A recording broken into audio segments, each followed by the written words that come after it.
എല്ലാവർക്കും നമസ്കാരം. കേരള സർവീസ് റൂൾസിൻ്റെ മറ്റൊരു ക്ലാസ്സിലേക്ക് ഏവർക്കും സ്വാഗതം. ഇന്നത്തെ ക്ലാസ്സിൽ നമ്മൾ 2025 ജനുവരി വിജ്ഞാനപ്രകാരം നടന്ന കേരള സർവീസ് റൂൾസിൻ്റെ എക്സാമിന് ചോദിച്ച ചോദ്യങ്ങളുടെ പാർട്ട് 2 വീഡിയോ ആണ് ഉൾപ്പെടുത്തിയിരിക്കുന്നത്. അപ്പോൾ ഇതിൽ ചോദ്യങ്ങളും അവയുമായി ബന്ധപ്പെട്ട കണക്റ്റഡ് ഫാക്ട്സും ഉണ്ടായിരിക്കുന്നതാണ്. അപ്പോൾ KSRമായി ബന്ധപ്പെട്ട് 2 പുസ്തകങ്ങളാണ് നമുക്ക് റെഫർ ചെയ്യാനുള്ളത്. KSR വോളിയം 1ഉം വോളിയം 2ഉം. KSR volume 1 general service conditions and travelling അലവൻസിനെ കുറിച്ച് പ്രതിപാദിക്കുന്നു. KSR വോളിയം 2 പെൻഷനെ പറ്റി പ്രതിപാദിക്കുന്നു. ഈ 2 പുസ്തകങ്ങളും എക്സാം ഹാളിലേക്ക് നിങ്ങൾക്ക് കൊണ്ടുപോകാവുന്നവയാണ്. അപ്പോൾ നമുക്ക് ക്ലാസ്സിലേക്ക് കടക്കാം. 1 മുതൽ 25 വരെയുള്ള ചോദ്യങ്ങൾ നമ്മൾ കഴിഞ്ഞ ക്ലാസ്സിൽ ഡിസ്കസ് ചെയ്തിരുന്നു. തുടർന്നുള്ള ബാക്കിയുള്ള ചോദ്യങ്ങൾ നമുക്ക് നോക്കാം. Period of service of full time contingent employee absorbed in regular establishment count for pension. ഒരു സാധാരണ സ്ഥാപനത്തിൽ ഉൾപ്പെടുത്തിയിട്ടുള്ള ഒരു മുഴുവൻ സമയ കണ്ടിൻജൻറ്റ് ജീവനക്കാരൻ്റെ സേവന കാലയളവ് ഡാഷ് പെൻഷനായി കണക്കാക്കുന്നു. Answer option B 100%, 100%. DCRG admissible to the family of an employee who die in the 4th year of service. സേവനത്തിൻ്റെ 4ാം വർഷത്തിൽ മരിച്ച ഒരു ജീവനക്കാരൻ്റെ കുടുംബത്തിന് അനുവദനീയമായ DCRG.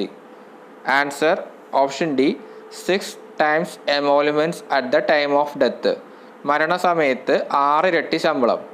അപ്പോൾ DCRGയുമായി ബന്ധപ്പെട്ട് നമുക്ക് അറിഞ്ഞിരിക്കേണ്ട കാര്യം എന്ന് പറഞ്ഞാൽ ഏറ്റവും പുതിയ പെയർ വിഷൻ പ്രകാരം 17 lakhs ആണ് പരമാവധി DCRG തുകയായിട്ട് അനുവദിക്കാൻ സാധിക്കുക.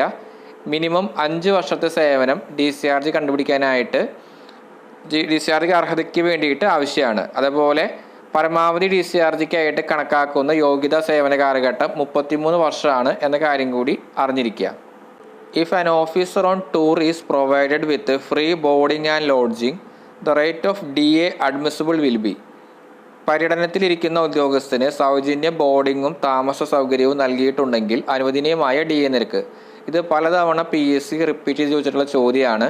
ഫ്രീ ബോർഡിംഗ് ആൻഡ് ലോഡ്ജിങ്ങുമായി ബന്ധപ്പെട്ട് അനുവദിക്കുന്ന DA നിരക്ക് എന്ന് പറയുന്നത് 1/4 DA ആയിരിക്കും എന്ന കാര്യം അറിഞ്ഞിരിക്കുക.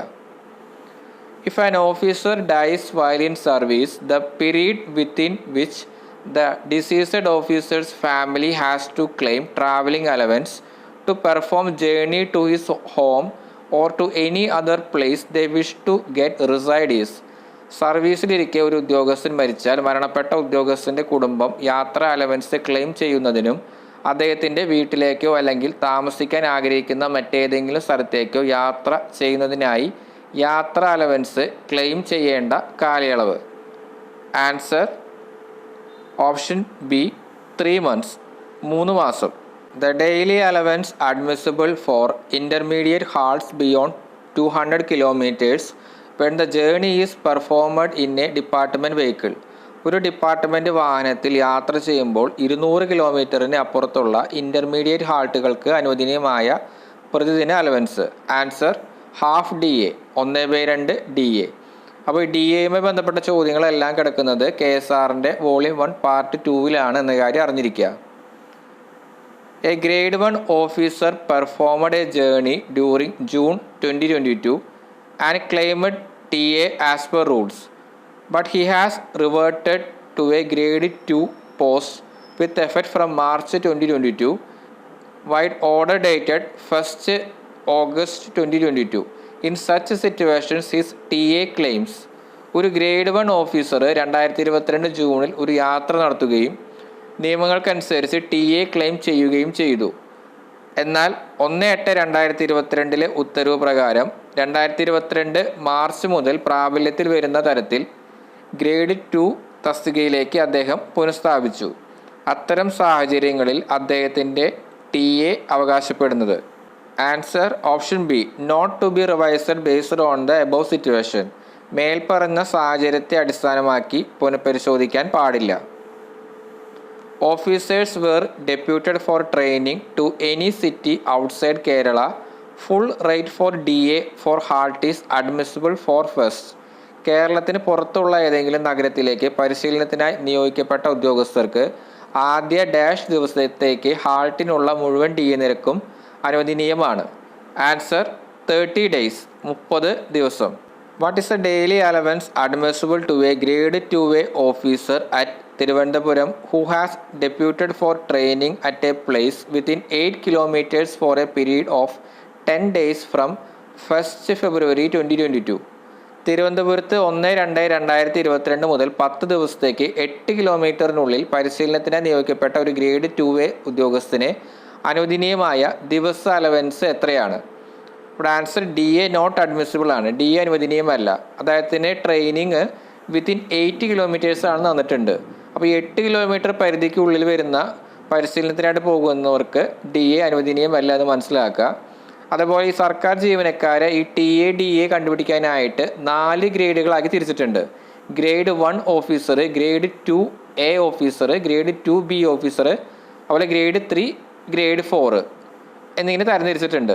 അപ്പോൾ ഈ ഗ്രേഡ് 1 ഓഫീസർ എന്ന് പറഞ്ഞാൽ ബേസിക് സാലറി 70,000 അതിന് മേലോ മേടിക്കുന്നവരാണ് ഗ്രേഡ് 1 ഉൾപ്പെട്ടിട്ടുള്ളത്.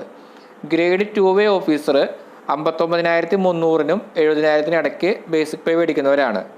ഗ്രേഡ് 2B ഓഫീസേഴ്സ് 39,300-നും 59,300-നും ഇടയ്ക്ക് സാലറി വാങ്ങുന്നവരാണ്. ഗ്രേഡ് 3 ഓഫീസേഴ്സ് 25,100-നും 39,300-നും ഇടയ്ക്ക് സാലറി വാങ്ങുന്നവരാണ്. 21,100-ന് താഴെ 25,100-ന് താഴെ സാലറി വാങ്ങുന്നവരാണ് ക്ലാസ് 4 എംപ്ലോയീസ് എന്ന് അറിയപ്പെടുന്നത് എന്ന് മനസ്സിലാക്കുക. ധാരാളം ചോദ്യങ്ങൾ ട്രാവലിംഗ് അലവൻസും ഡെയിലി അലവൻസും ആയിട്ട് കണ്ടുപിടിക്കാനായിട്ട് നമുക്ക് ചോദിച്ചു തന്നിട്ടുണ്ട്. അപ്പോൾ അതിൽ grade 1 officer, grade 2A officer, 2B officer എന്നൊക്കെ ധാരാളം ചോദ്യങ്ങൾ ശ്രദ്ധയിൽപ്പെട്ടിട്ടുണ്ട്. അപ്പോൾ ഇവയെല്ലാം ഈ ബേസിക് പേ അടിസ്ഥാനമാക്കിയിട്ടാണ് ക്ലാസിഫൈ ചെയ്തിട്ടുള്ളത് മനസ്സിലാക്കുക. അപ്പോൾ ഈ ഗ്രേഡ് 2A ഓഫീസേഴ്സിനെ കുറിച്ചാണ് ചോദിച്ചിട്ടുള്ളത്.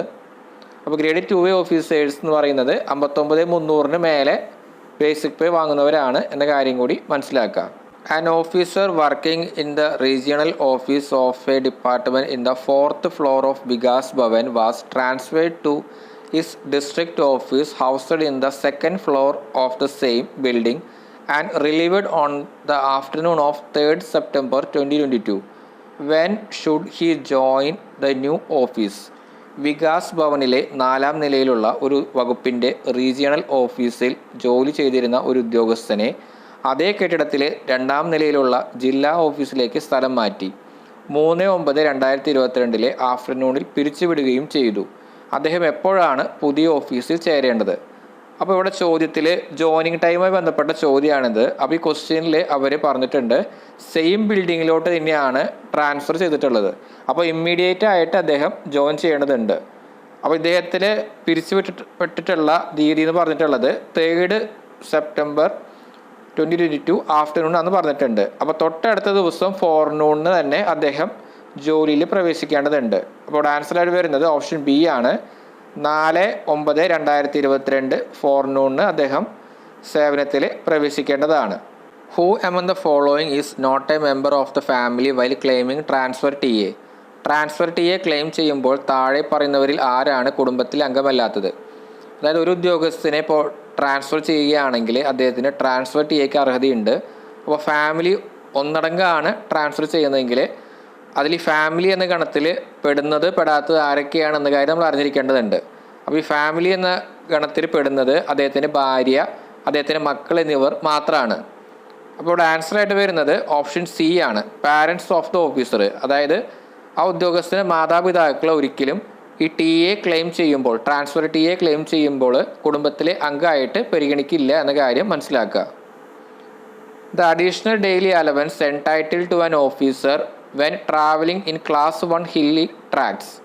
ക്ലാസ് 1 കുന്നിൻ പ്രദേശങ്ങളിൽ യാത്ര ചെയ്യുമ്പോൾ ഒരു ഉദ്യോഗസ്ഥന് ലഭിക്കുന്ന അധിക ദിവസ allowance. Answer option A 25% of the ordinary rate, സാധാരണ നിരക്കിൻ്റെ 25%. The maximum number of times an officer is entitle to travelling allowance for the journey to and from the place at which he appears for an obligatory departmental examinations.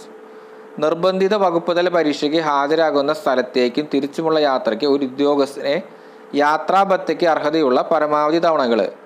Answer option D 2. അതായത് ഇപ്പോൾ department test, നിർബന്ധിത വകുപ്പ് തല പരീക്ഷകൾ എഴുതുന്ന ഒരു ഉദ്യോഗസ്ഥനെ അദ്ദേഹത്തിന് സർവീസിൽ 2 പ്രാവശ്യം ട്രാവലിംഗ് അലവൻസ് ലഭിക്കാനായിട്ട് അർഹതയുണ്ട് എന്ന കാര്യം മനസ്സിലാക്കുക. What is the rate of daily allowance payable to an employee of basic pay 39,300 while traveling or halting inside the state on 1st January 2022? 1/1/2022 സംസ്ഥാനത്തിനകത്ത് യാത്ര ചെയ്യുമ്പോഴോ നിർത്തിയിടുമ്പോഴോ അടിസ്ഥാന ശമ്പളം 39,300 രൂപയുള്ള ജീവനക്കാരന് നൽകേണ്ട പ്രതിദിന അലവൻസിന് നിരക്ക് എത്രയാണ്? അപ്പോൾ ഡെയിലി അലവൻസുമായി ബന്ധപ്പെട്ട ചോദ്യമാണിത്. അപ്പോൾ നമ്മൾ നേരത്തെ പറഞ്ഞിരുന്നു, സർക്കാർ ജീവനക്കാരെ പ്രധാനമായിട്ടും 4 വകുപ്പുകളിലായിട്ട് തരംതിരിച്ചിട്ടുണ്ട്. Class 1, class 2A, class 2B, class 3, class 4 എന്നൊക്കെ പറഞ്ഞിട്ട്. അപ്പോൾ ഈ ബേസിക് പേ 39,300 എന്ന് പറയുന്നത് ക്ലാസ് 2B വിഭാഗത്തിൽപ്പെടുന്ന ജീവനക്കാരനാണ്. അപ്പോൾ ഈ ക്ലാസ് 2B ജീവനക്കാരന് ലഭിക്കുന്ന ഡെയിലി അലവൻസ് എന്ന് പറയുന്നത് 500 രൂപയാണ് പുതിയ പേ റിവിഷൻ പ്രകാരം എന്ന് മനസ്സിലാക്കുക. അപ്പോൾ ഈ ക്ലാസ് 2A 2Bക്കാർക്കൊക്കെ 500 രൂപയാണ്. ക്ലാസ് 1 ഓഫീസേഴ്സിന് ഇത് 600 രൂപയാണ് എന്ന് മനസ്സിലാക്കുക. അതുപോലെ ക്ലാസ് 3, ക്ലാസ് 4 ജീവനക്കാർക്ക് ലഭിക്കുന്ന ഡെയിലി അലവൻസ് എന്ന് പറയുന്നത് 350 രൂപയാണ് എന്ന് മനസ്സിലാക്കുക, 350 റുപ്പീസ്. അപ്പോൾ ഇത്രയും കാര്യങ്ങൾ എല്ലാവരും ഒന്ന് ഓർത്തിരിക്കുക. KSRമായി ബന്ധപ്പെട്ട് കൂടുതൽ ചോദ്യങ്ങൾ പ്രാക്ടീസ് ചെയ്യുന്നതിനായി മുൻകാല വർഷ ചോദ്യ പേപ്പറിൽ ഉൾപ്പെടുത്തിയ ഒരു പ്രാക്ടീസ് സെറ്റ് അവൈലബിൾ ആണ്. കേരള സർവീസ് റൂൾസിൻ്റെ 28 സെറ്റ്, അതുപോലെ Kerala financial code, introduction to Indian government accounts and audit, Kerala treasury code തുടങ്ങിയ അക്കൗണ്ട് ടെസ്റ്റ് പരീക്ഷകളുടെയും manual of office procedure, Kerala education acts and rules, secretariat office manual എന്നിവയുടെയും അതുപോലെ കേരള PC നടത്തുന്ന ഏത് വകുപ്പ് തല പരീക്ഷകളുടെയും മുൻകാലവർഷ ചോദ്യപേപ്പർ അടങ്ങിയ പ്രാക്ടീസ് സെറ്റ് അവൈലബിൾ ആണ്. ധാരാളം ചോദ്യങ്ങൾ മുൻകാലവർഷ ചോദ്യപേപ്പറിൽ നിന്ന് ഇനി വരുന്ന പരീക്ഷയ്ക്ക് ആവർത്തിച്ച് ചോദിക്കാനുള്ള സാധ്യത വളരെയധികം കൂടുതലാണ്. എത്രത്തോളം ചോദ്യങ്ങൾ നിങ്ങൾ പ്രാക്ടീസ് ചെയ്യുന്നുവോ അത്രത്തോളം നിങ്ങളുടെ കൺഫ്യൂഷൻസ് എല്ലാം ഇല്ലാണ്ടാകും. എക്സാം ഹോളിൽ നല്ല കോൺഫിഡൻ്റ് ആയിട്ട് ഉത്തരം എഴുതാനായിട്ടും നിങ്ങൾക്ക് സാധിക്കുന്നതായിരിക്കും. അപ്പോൾ താല്പര്യമുള്ളവർ സ്ക്രീനിൽ കാണുന്ന വാട്സപ്പ് നമ്പറായിട്ട് കോൺടാക്റ്റ് ചെയ്യുക. When an officer is transferred from one station to another in public interest, the journey time allowed will include how many days of preparation? പൊതു താൽപര്യാർത്ഥം ഒരു ഉദ്യോഗസ്ഥനെ ഒരു സ്റ്റേഷനിൽ നിന്ന് മറ്റൊന്നിലേക്ക് മാറ്റുമ്പോൾ അനുവദിച്ച യാത്രാ സമയത്തിൽ എത്ര ദിവസത്തെ തയ്യാറെടുപ്പുകൾ ഉൾപ്പെടുന്നു? ആൻസർ 6 days, 6 ദിവസം. Maximum days that can be allowed to an employee as joining time is. ഒരു ജീവനക്കാരന് ജോലിയിൽ ചേരുന്നതിനുള്ള പരമാവധി ദിവസങ്ങൾ. Answer 30 days including Sundays. ഞായറാഴ്ചകൾ ഉൾപ്പെടെ 30 ദിവസമാണ് ജോയിനിങ് ടൈമായിട്ട് പരമാവധി ഒരു ജീവനക്കാരന് ലഭിക്കുക എന്ന കാര്യം മനസ്സിലാക്കുക. An officer was transferred from Alappuzha to Malappuram in April 2022. He was drawing a basic pay of rupees 70,000 at the old station. What is the maximum weight of personal effects that he can bring to the new station by claiming transportation charges? 2022 ഏപ്രിലിൽ ഒരു ഉദ്യോഗസ്ഥനെ ആലപ്പുഴയിൽ നിന്ന് മലപ്പുറത്തേക്ക് സ്ഥലം മാറ്റി. അദ്ദേഹത്തിന് പഴയ സ്റ്റേഷനിൽ അടിസ്ഥാന ശമ്പളം 70,000 രൂപയായിരുന്നു. ഗതാഗത ചാർജുകൾ ക്ലെയിം ചെയ്ത് പുതിയ സ്റ്റേഷനിലേക്ക് കൊണ്ടുവരാൻ കഴിയുന്ന വ്യക്തിഗത ഇനങ്ങളുടെ പരമാവധി ഭാരം എത്രയാണ്? ഇവിടെ ആൻസറായിട്ട് വരുന്നത് ഓപ്ഷൻ D ആണ്, 3000 കിലോഗ്രാം, 3000 കിലോഗ്രാം എന്ന് മനസ്സിലാക്കുക. When 2 out station journeys are performed within 24 hours but in 2 calendar days, the absence from headquarters will be considered as. 24 മണിക്കൂറിനുള്ളിൽ 2 സ്റ്റേഷൻ ഔട്ട് യാത്രകൾ നടത്തുകയും എന്നാൽ 2 കലണ്ടർ ദിവസങ്ങളിൽ ആസ്ഥാനത്ത് നിന്ന് വിട്ടുനിൽക്കുന്നത് ഡാഷായി കണക്കാക്കുന്നു. ആൻസർ 1 day, ഒരു ദിവസം. A person advised by PSC had to travel from Kozhikode to Thiruvananthapuram to join duty on first appointment. Is he eligible for TA? PSC advise ലഭിച്ച ഒരു വ്യക്തി ആദ്യ നിയമനത്തിൽ ഡ്യൂട്ടിയിൽ ചേരാൻ കോഴിക്കോട് നിന്ന് തിരുവനന്തപുരത്തേക്ക് പോകേണ്ടി വന്നു. അവൻ TA യോഗ്യനാണോ? Answer he's not eligible for TA to join first appointment. അയാളുടെ ആദ്യ നിയമനമായതിനാൽ TA യോഗ്യനല്ല. Temporary transfer means a transfer to duty in another station which is expressed to be for a period not exceeding. താൽക്കാലിക transfer എന്നാൽ dash മാസത്തിൽ കൂടാത്ത കാലയളവിലേക്ക് മറ്റൊരു സ്റ്റേഷനിൽ ഡ്യൂട്ടിയിലേക്ക് മാറ്റുന്നതിനെയാണ് അർത്ഥമാക്കുന്നത്. ആൻസർ 2 months, 2 മാസം. A journey on transfer will be held to begin from or end at. ഒരു journey on transfer ആരംഭിക്കുന്നതോ അവസാനിക്കുന്നതോ ആയ സമയം ഡാഷ് ആയിരിക്കും. Answer residence to residence. ഇത് വളരെയധികം റിപ്പീറ്റ് ചെയ്തിട്ടുള്ള ചോദിച്ചിട്ടുള്ള ചോദ്യമാണ്. ട്രാൻസ്ഫർ ജേണിയുടെ ബിഗിനിങ് ആൻഡ് എൻഡ് എന്ന് പറയുന്നത് റെസിഡൻസ് ടു റെസിഡൻ്റ് ആയിരിക്കും. The travelling allowance advance if allowed for the journey of an officer after retirement restricted to. വിരമിച്ച ശേഷമുള്ള ഒരു ഉദ്യോഗസ്ഥൻ്റെ യാത്രയ്ക്ക് അനുവദിക്കുന്ന യാത്ര അലവൻസ് അഡ്വാൻസ് താഴെ പറയുന്നവയ്ക്ക് മാത്രമായി പരിമിതപ്പെടുത്തിയിരിക്കുന്നു. Answer 75% of travelling allowance. യാത്ര അലവൻസിൻ്റെ 75%. Conveyance allowance can be drawn during. Dash സമയത്ത് ഗതാഗത അലവൻസ് എടുക്കാം.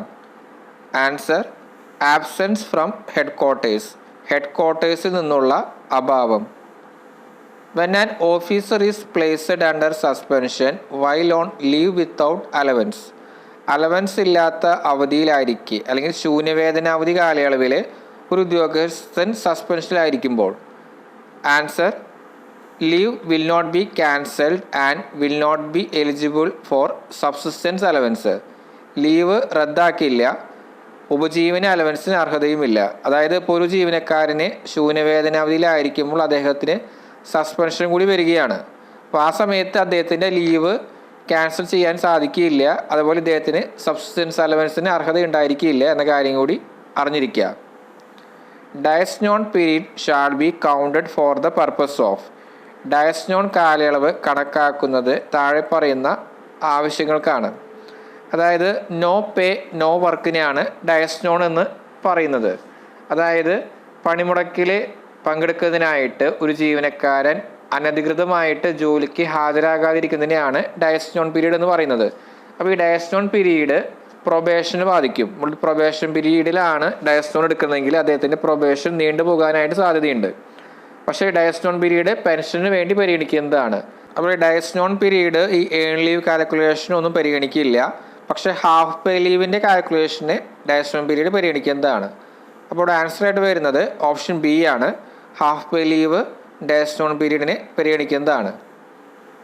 An officer on any leave with allowance is eligible for house rent allowance for a maximum period of.